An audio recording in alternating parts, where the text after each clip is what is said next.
आयोजक श्री दिगंबर जैन समाज C2A जनकपुरी नई दिल्ली। संरक्षक डॉक्टर SK जैन, सेठ धर्मचंद जैन। प्रधान राजेश जैन, उप प्रधान भीम सिंह जैन। सचिव राजेंद्र जैन, सह सचिव मनीष जैन। कोषाध्यक्ष अतुल जैन, भंडारी संदीप जैन। संयोजक सचिन जैन, पुनीत जैन, सुनील जैन। सदस्यगण पंकज जैन, सुभाष जैन, कुणाल जैन, अजय जैन, मितेश जैन, नवीन जैन। महिला मंडल प्रधान कविता जैन। कोषाध्यक्ष स्वाति जैन।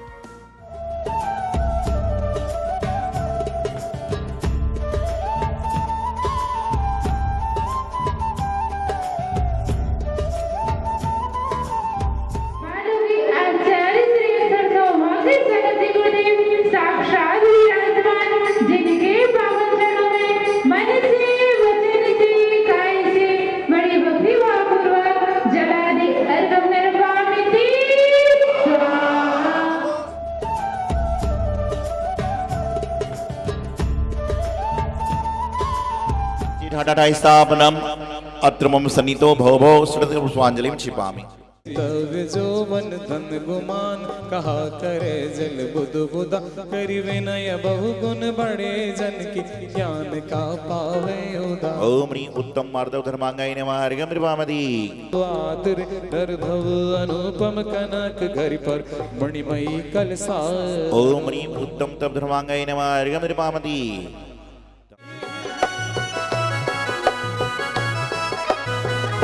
आज दीननाथ जन्मे हैं, आज दीननाथ जन्मे हैं, नाथ जन्मे हैं, जगत के नाथ जन्मे हैं।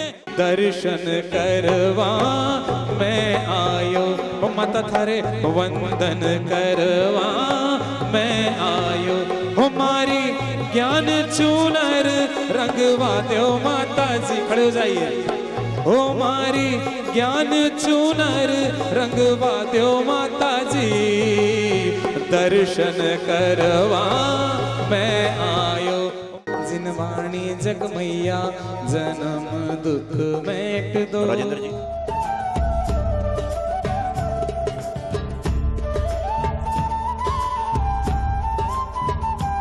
ओम ह्रीं श्री कल्याण मंदिर अधिनायक सर्वसिद्धिकारक श्री पार्श्वनाथ जय नमः। अत्र तो समोष्टाहवायनम अत्र तिष्ठे ठा ठा ठा स्थापनम अत्र मम सन्नितो भव भव वसट सन्नधिकरणम दिव्य परिपुष्पांजलिं क्षिपामि।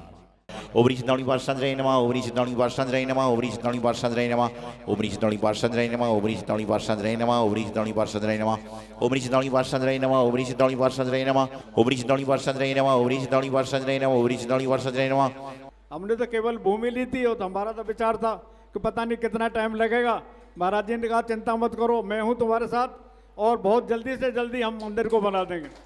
और महाराज जी हम सबके सामने कह रहे हैं कि महावीर जयंती वहाँ पर बनेगी। तो जो महाराज जी ने कहा है वो बात सत्य है, इसमें कोई दो राय नहीं। हम सबकी ऐसी इच्छा है कि जल्दी से जल्दी मंदिर बन करके वहाँ पर तैयार हो। श्री महावीराय वर्धमानाय त्रिशूलासुताय नमो नमः। तीर्थंकराय वीतरागाय सुरपूजिताय नमो नमः। गुणाधीशाय गुणातीताय गुणभण्डाराय नमो नमः। चरम शरीराय ज्ञात पूजाय सिद्धार्थ नंद नमो नमः। ज्ञात पुत्राय दुख हरणाय चरम तीर्थंकरे। 10 लक्षण पर्व का आज 6वां दिन, संयम का दिन। तो हम सीधे ही समय अपनी गति में है, तो हम सीधे ही पूज्य गुरुदेव के चरणों में चलते हैं और पूज्य गुरुदेव से निवेदन करते हैं कि हे गुरुदेव, हम अपने जीवन में संयम को कैसे धारण कर सके, कैसे छोटे छोटे से नियम व्रत ले लेके हम अपने जीवन को सार्थक कर सके, सफल कर सकें। और इसी भावना से हम पूज्य गुरुदेव से निवेदन करते हैं कि हे गुरुदेव, हमें अपने अमृतवाणी से हम भक्तों के जीवन के मार्ग को प्रशस्त करें। सुबह सांझ में ढली होती है, मुस्कुराती सुबह सांझ में ढली होती है। जिंदगी की पीठ पर मौत लिखी होती है। मुस्कुराती सुबह सांझ में ढली होती है, जिंदगी की पीठ पर मौत लिखी होती है। संयम को धारण कर लो बंधुओं, संयम को धारण कर लो बंधुओं। इन सांसों की क्या गारंटी होती है, इन सांसों की क्या गारंटी होती है। महानुभाव, आज पर्वादिराज पर्युषण पर्व का 6वां दिन उत्तम संयम। और उत्तम संयम को 6वें नंबर पर रखा क्योंकि 6 आवश्यक होते हैं मुनियों के, 6 आवश्यक कर्तव्य होते हैं श्रावकों के। और यदि श्रावक 6 आवश्यक कर्तव्य का पालन अच्छे से करता है तो वह कभी ना कभी संयम धारण करके मुक्ति को प्राप्त करता है। और यदि साधु बनने के बाद जब हम 6 आवश्यक कर्तव्य का पालन करते हैं तो एक ना एक दिन कभी ना कभी सिद्धों की श्रेणी में मुनियों का स्थान भी आ जाया करता है। संयम क्या है? संयम शब्द में 3 अक्षर हैं, सा, या और मा। कहते सा से है साथ साथ, या से है यम के, और मा से है महल तक। कि जो यम के महल तक साथ साथ जाता है उसका नाम है संयम। दुनिया में आप कोई भी वस्तु कहीं पर ले जाकर साथ में नहीं जा सकते, कहीं पर भी लेकर आप कोई वस्तु साथ में नहीं जा सकते, लेकिन आपने संयम किया है, नियम किया है, संकल्प किया है तो है आपके साथ में इस भव में क्या, भव भवांतर तक साथ में जाने वाला होता है। और आप सुनते हैं, समझते हैं, पढ़ते हैं, नर काया को सुरपति तरसे सो दुर्लभ प्राणी। क्यों? देव लोग भी नरकाया को क्यों तरसते हैं पता आपको? देवतागण भी नरकाया को क्यों तरसते हैं? क्योंकि देव गति में संयम नहीं है, त्रियंच गति में संयम नहीं है। यदि संयम है तो मात्र मनुष्य गति में है कि मनुष्य गति को पाकर आदमी संयम को धारण कर लेता है। पंचनाक होता है, लोग सोधर्म बनते हैं, कुबेर बनते हैं, सब कुछ बनते हैं, लेकिन जब भगवान की आहार की बात आती है तो सबसे पहले भगवान को प्रथम आहार दाता जो होता है वह आहार देता है सोधर्म कुबेर। सोधर्म अवस्था में नहीं पाते। क्यों? क्योंकि पुण्य के प्रभाव से आप देव बन सकते हो, लेकिन देव में भी पुण्य का प्रभाव चाहिए जब आकर संयमी बनते हो। और जो संयमी बन जाता है वह साधु संतों को भगवान को आहार देने का अधिकारी होता है। कहते हैं यदि जीवन में गाड़ी जो चलती है उसमें ब्रेक नहीं है तो गाड़ी कितनी भी महंगी हो उसका कोई मोल नहीं है। आपके चेक में कितना भी अमाउंट लिखा हो, लाखों करोड़ों अरबों का लिखा हुआ हो, लेकिन चेक के अंदर यदि हस्ताक्षर नहीं है, साइने नहीं है तो उस चेक की कोई कीमत नहीं होती।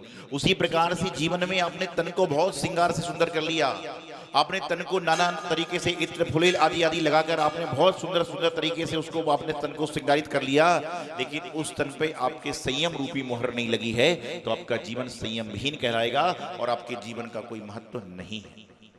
एक बार एक प्रश्न हुआ कि इस दुनिया में सबसे शक्तिशाली कौन? तो किसी ने कहा कि सबसे शक्तिशाली चट्टान है। कौन है? चट्टान। क्यों चट्टान शक्तिशाली है? क्योंकि चट्टान जो शक्तिशाली है वह शक्तिशाली इसलिए है कि उस पर यदि आदमी का सिर मारा जाए तो सिर फट जाएगा, लेकिन चट्टान फूटती नहीं है। उस समय कोई व्यक्ति मेरे पास में आया, उसने कहा क्या महाराज जी चट्टान शक्तिशाली है? मैंने कहा नहीं। तो दूसरा व्यक्ति बोला कि चट्टान शक्तिशाली नहीं है, उससे शक्तिशाली कौन है? हथौड़ा। क्या है? क्यों हथौड़ा शक्तिशाली है? क्योंकि चट्टान को भी तोड़ने की सामर्थ्य है तो किसमें है? हथौड़े में है। तो सब लोग बोले सबसे शक्तिशाली कौन है? हथौड़ा हो गया। हथौड़ों के लोग मेरे पास में आए, मैंने कहा हथौड़ा नहीं है। तो एक व्यक्ति कहने लगा हथौड़ा नहीं, उससे शक्तिशाली लकड़ी है, क्योंकि लकड़ी ना लगी रहे तो हथौड़े का महत्व नहीं है। तो ये कहा गया सबसे शक्तिशाली कौन? लकड़ी है कि मारने के काम में भी आती, जलाने के काम में आती और अंतिम संस्कार में भी लकड़ी काम आता है। तो लोग कहने लगे महाराज जी सबसे शक्तिशाली लकड़ी है। मैंने कहा नहीं। तो लोग कहने लगे कि लकड़ी से भी शक्तिशाली अग्नि है, क्योंकि अग्नि क्या करती है? लकड़ी को जला देती है। तो लोग बोले अग्नि। मैंने कहा नहीं। तो लोग बोले कि अग्नि को भी बुझाने का काम कौन करता है? पानी करता है। तो सबसे शक्तिशाली पानी है। मैंने कहा नहीं। तो फिर लोग आए कि बोले महाराज जी सबसे शक्तिशाली क्या है? तो एक व्यक्ति आया, बोलने लगा इन सबसे ज्यादा शक्तिशाली कोई चीज है तो वह है संकल्प शक्ति। क्या है? संकल्प शक्ति। तो संकल्प शक्ति पर मोहर लगने वाली थी। तो लोग मेरे पास में आए, बोले महाराज जी क्या चट्टान नहीं, हथौड़ा नहीं, लकड़ी नहीं, अग्नि नहीं, पानी नहीं, संकल्प शक्ति सबसे ज्यादा शक्तिशाली। मैंने कहा नहीं। तो बोले अब आप बता दो कि सबसे शक्तिशाली दुनिया में कौन है? तो मैंने उनको बताया कि संकल्प शक्ति से भी कोई बड़ी शक्ति है तो वह है संयम की शक्ति। जिसके जीवन में संयम है उसके जीवन में संकल्प अपने आप हो जाएगा। ये 10 लक्षण के व्रत, एकासन, उपवास आदि जो आप कर रहे हो यह आपकी संयम का संकल्प है। जब जाकर आप यह कर पर रहे हो, नहीं तो आप कभी कार्य कर ही नहीं सकते। संयम रखना है। वैसे तो प्राणी संयम इंद्रिय संयम के नाम से जाना जाता है, लेकिन आपको संयम रखना है। कहाँ कहाँ पर? कहते हैं कि 4-5 जगह जो व्यक्ति संयम रख लेता है उसके जीवन में कोई तकलीफ नहीं आती। कहाँ कहाँ? पहले तो कहते हैं कि खाने में संयम रखो। कहाँ पे? खाने में। कि खाने की थाली में किसी और का सामान है लेकिन पेट किसका है? पेट किसका है? आपका है। तो खाने में हमेशा संयम रखो। नहीं तो कैसे कहते हैं ना कि राम राम जपना, राम राम जपना। अरे माल किसी का भी हो लेकिन पेट तुम्हारा है। पेट ही नहीं है कि कुछ भी भरते जाओगे, गुड़ गोबर कुछ भी भरते जाओगे, पेट है तुम्हारा। यदि पेट गड़बड़ हो जाएगा तो आदमी प्रातःकाल उठ नहीं सकता। तो खाने में संयम रखना बहुत जरूरी है। लेकिन आजकल क्या है, लोग आते हैं, बोले महाराज जी मैं कुछ खा नहीं सकता। मैंने पूछा क्यों? कि बोले मुझसे पचता नहीं है। क्या है? पचता नहीं है। और मुझसे अचता नहीं है। दांत नहीं है तो अचता नहीं है, और पेट में पचता नहीं है। और जब वो नीचे में जाता हूँ ना आहार वगैरह को, तो देखता हूँ बाहर लाइन लगी रहती है ना, कभी ऊपर नजर पड़ती है। बोलोगे महाराज आप हमको देखते हो क्या? दिखता नहीं हो, लेकिन निकलते तो नजर पड़ती है। तो ऊपर जो कहता है कि अचता नहीं है, पचता नहीं है, तो उनको देखकर मुझे कहावत आती है, अचत नैया पचत नैया। क्या? अचत नैया पचत नैया। लेकिन थाली में आ जाए तो बचत नैया, कि अचता नहीं है पचता नहीं है, लेकिन सामने थाली में आ जाए तो बचता नहीं। ये होता है। एक बार ऐसे ही हुआ, एक बाप बेटी, दोनों को गुलाब जामुन बहुत पसंद थे। रसगुल्ले समझते हो? सफेद वाले रसगुल्ले और गुलाब जामुन गुलाबी काले से होते हैं। तो सब रसगुल्ले बहुत पसंद थे, गुलाब जामुन बहुत पसंद थे। वो जहां पर भी इनवाइट होता कार्यक्रम, तो वहां जाकर सिर्फ उसी स्टॉल पे खड़े रहते जो उनको पसंद होता है, और रसगुल्ले वगैरह खा रहे थे अच्छे आनंद से। रसगुल्ले खाते खाते क्या हुआ, बेटे ने एक गिलास पानी पी लिया। पिता ने उसको घूर घूर कर दिखना चालू कर दिया। क्या कर दिया? घर जैसे ही आया, जैसे ही घर आया, उसने बेटे को जोरदार थप्पड़ मारा। बेटा जमीन पर गिर पड़ा। बेटे ने बोला पिताजी मुझे क्यों मारा? बोले तू पागल है, गधे का बच्चा है, नालायक है, तमाम बातें बोलने लगा। हाँ बोले मैं गधे का बच्चा हूँ। बेटा भी बोलता हाँ हाँ मैं गधे का बच्चा हूँ। मतलब गधा कौन हुआ? पिताजी का। तो बोले क्यों मारा मुझे? बोले तुझे अकल नहीं है? रसगुल्ले खा रहा था, यदि तू एक गिलास पानी नहीं पीता तो कम से कम 3-4 रसगुल्ले ज्यादा खा लेता। उसने कपड़े बपड़े झाड़े, बोले पिताजी बाप नंबरी तो बेटा, बाप नंबरी तो बेटा 10 नंबरी, मैं आपका बेटा हूं। मैंने एक गिलास पानी पिया तो मैं अपनी भूख से 8-10 रसगुल्ले ज्यादा खा गया। उसके दूसरे गाल पे जोरदार थप्पड़ सी हुआ, फिर जमीन पर गिर पड़ा। बोले अब मुझे क्यों मारा? अब मुझे क्यों मारा? बोले मूर्ख निरामूर्ख बैल, तू ये बात मुझे वहां बता देता तो मैं भी एक गिलास पानी पी के 8-10 रसगुल्ले ज्यादा खा लेता। खाने में संयम जरूरी है, कि खाते समय आपको संयम रखना जरूरी है। उसके बाद में चलने में संयम जरूरी है, कि जब रास्ते में चल रहे हो तो कम से कम नीचे देखकर चलो। आपके द्वारा चीटे चीटे छोटे छोटे से जीव हैं, मेंढक आदि पंचेंद्रीय जीव हैं, उनकी हिंसा ना हो जाए। चलते समय देखकर चलो।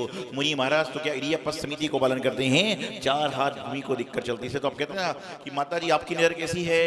हम लोग देख देख के शोधन कर करके दे रहे हैं, लेकिन हम 10 आदमी देख कर देते हैं और एक आदमी। ये आपके सावधानी और संतों की सावधानी हुआ करती है। तो खाने में, चलने में, बोलने में संयम रखना बहुत जरूरी है, बहुत ज्यादा जरूरी। खाने में नहीं रखोगे चल जाएगा, लेकिन बोलने में संयम रखना बहुत जरूरी है। आप यहां से गुजर रहे हो और कोई आपको कहे आकर कि भाई सब कहां जा रहे हो, आपका मन प्रसन्न हो जाएगा। और आप यहां से गुजर रहे हो और कोई कहे क्यों भाई कहां जा रहे हो, तो फिर तकलीफ बढ़ जाएगी। तो बोलते समय कैसी वाणी बोलें? हित मित प्रिय वाणी बोलें। कहते हैं ना, वाणी ऐसी बोलिए मन का आपा खोए, औरों को शीतल करे और खुद भी शीतल होए। खाने में, चलने में, बोलने में, सोने में। आपको हमारा सोने में संयम कैसा? जब सोते हो ना, तो सोते समय कहते हो कि मेरा सारी 4 प्रकार के आहार का इसका त्याग है, लेकिन उसके साथ में मेरी एक बात और जोड़ लो कि सोते समय कहना कि 4 प्रकार का आहार का त्याग है और ये मेरे मोबाइल का फोन का भी त्याग है। नहीं तो आजकल आदमी क्या है, जब सोता है तो उस समय तकिया पे सोता है, और जब उठता है तो तकिया गायब रहती है, मोबाइल तकिया बन जाता है। आदमी की नींद कब लगती है? आप लोग कितने बजे सोते हैं रात को? कितने बजे सोते हो रात को? 10 बजे। आप कितने बजे सोते हो भैया? 11। आप कितने बजे सोते हो? 1 बजे। सारे झूठ बोल रहे हो, सरासर झूठ, 100% झूठ, 101% झूठ। क्यों? कि 10 बजे सोते हो तो घड़ी कैसे देखते हो? इसका मतलब है कि घड़ी देखकर तो कोई सोता नहीं है, और घड़ी दिख रहा है तो सोया नहीं। 10 बजे सोने का प्रयास करते हो तो 10 बजे नींद लग जाती हो, ऐसा बोलना चाहिए। कि घड़ी दिख रही है तो सोए कैसे हो। तो मैं आपसे कह रहा हूं कि सोते समय संयम को पालन करिए। लेकिन आजकल की परिस्थिति है, मुझसे बाहर प्रश्न हुआ था मध्य प्रदेश में कि महाराज जी लोग सोते समय क्या क्या रख के सोते हैं। मैंने कहा था दिल्ली के लोग 3 चीजें रख के सोते हैं और दिल्ली के बाहर के लोग 2 चीजें रख के सोते हैं साथ में।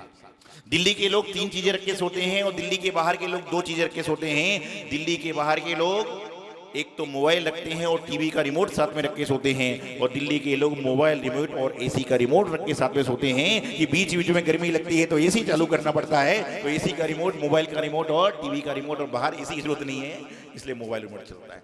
तो सोने में भी संयम रखिए, अच्छी तरह से सोगे। मैं तो कहता हूँ सोते समय भगवान का, गुरु का जिनवाणी का स्मरण करो, सपने अच्छे आएंगे। देखो सपने में क्या दिखेगा, मुझे कोई मार रहा है, मैं पकौड़ी बना रहा हूँ। अभी 14 तारीख 28 तारीख उस समय देखना क्या क्या होगा आपके सपनों में। 28 तारीख की रात्रि में आपकी रात बड़ी मुश्किल से कटेगी और सुबह सुबह ये दिखेगा क्या होने वाला है। और कई तो पूछते 12 बजे के बाद खा लूं क्या। उसके बाद में क्या है, देखने में संयम, देखने में भी संयम होना चाहिए। आप रास्ते में चलते हो, आपके सामने चल अश्लील चित्र आदि होते हैं, आपको उनको देखकर भाव विकृत हो जाते हैं। किसी की चीज को देखकर भाव विकृत हो जाते हैं, किसी के सोने को देखकर भाव विकृत हो जाते हैं, कि किसी के वस्त्रों को देखकर भाव विकृत हो जाते हैं। अरे कभी परमात्मा को देखकर तुम्हारे भाव बनती नहीं, कभी मुनियों को देखकर, कभी आरिका माता जी को देखकर तुम्हारे भाव विकृत अच्छे क्यों नहीं होते हैं। आप उसको देखते हो, घर जाके झगड़ा करते हो, मुझे तो वही साड़ी चाहिए, मुझे तो वही फोन चाहिए, मुझे तो वही गाड़ी चाहिए। कभी अपने माता पिता से तो कहो कि कभी मुझे भी मंदिर में ब्रह्मचारी जैसे धोती दुपट्टे पहन के मंदिर जी में ले जाने का प्रयास करो, कभी माता जी जैसी सफेद वस्त्र पहनने का प्रयास करो। ये आपके जीवन में देखने का संयम हो जाएगा। लेकिन ऐसा नहीं है, विकृति में जी रहा है, और जो विकृति में जीता है वह हमेशा दुखी रहता है। तो आज उत्तम संयम का दिन है। संयम के बारे में कितना कहा जाए, कितना सुना जाए उतना कम है, क्योंकि संयम जीवन का श्रृंगार है। आपका श्रृंगार 16 श्रृंगार भी फेल है। जिसने संयम को धारण कर लिया उसका जीवन अपने आप बन जाएगा। आयोजक श्री दिगंबर जैन समाज C2A जनकपुरी नई दिल्ली। संरक्षक डॉक्टर SK जैन, सेठ धर्मचंद जैन, प्रधान राजेश जैन, उप प्रधान भीम सिंह जैन, सचिव राजेंद्र जैन, सह सचिव मनीष जैन, कोषाध्यक्ष अतुल जैन, भंडारी संदीप जैन, संयोजक सचिन जैन, पुनीत जैन, सुनील जैन, सदस्यगण पंकज जैन, सुभाष जैन, कुणाल जैन, अजय जैन, मितेश जैन, नवीन जैन। महिला मंडल प्रधान कविता जैन, कोषाध्यक्ष स्वाति जैन।